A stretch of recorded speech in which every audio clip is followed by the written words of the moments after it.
સ્વાભાવિક રીતે ચીન તરફથી ખરીદી ઘટશે તો અમેરિકાના હથિયારો વધારે વેચાશે. વળી આ સબમરીનથી તાઇવાનને સીધો ખતરો હતો. એટલે જ અમેરિકા અને તાઇવાને મળીને આ સબમરીનને ડૂબાડી દીધી હોવાની શક્યતા નકારી ન શકાય.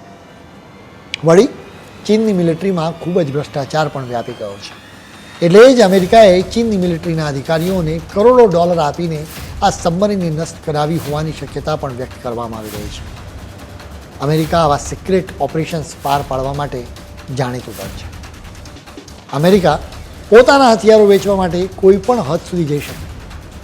વોલ સ્ટ્રીટ જર્નલને ઘણા સમયથી આ ઘટના વિશે જાણકારી હતી. ચીન આ ઘટનાને સ્વીકારે છે કે નહીં એની રાહ જોવામાં આવતી હતી. જોકે ચીન ક્યારેય એની નિષ્ફળતાને સ્વીકારતું જ નથી. ચીનમાં થોડાક સમય પહેલાં પણ એક સબમરીન ડૂબી ગઈ હોવાના સમાચાર આવ્યા હતા. જો અમેરિકા ખરેખર ચીનની સબમરીનને ડૂબાડતું હોય તો શક્ય છે કે ચીન એનો બદલો લેવાની વેતરણમાં હોય, જેના કારણે જ દુનિયામાં લડાઈ વધી શકે. જો કે આ પ્રકારની લડાઈમાં થતા નુકસાન વિશે સત્તાવાર રીતે કોઈ સ્વીકારતું જ નથી. ચીનની ન્યુક્લિયર પાવર સબમરીન ડૂબી જવાના કારણે દરિયાનું પાણી દૂષિત થઈ જવાનો ખતરો છે, જેના કારણે દરિયામાં રેડિયેશનની શક્યતાઓ છે.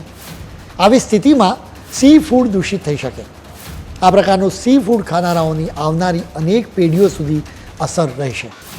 વળી ચીન ખૂબ જ ઝડપથી એની નેવીની તાકાત વધારી રહ્યું છે, એટલે ઉતાવળમાં અકસ્માતો થવાની શક્યતા પણ વધી જાય.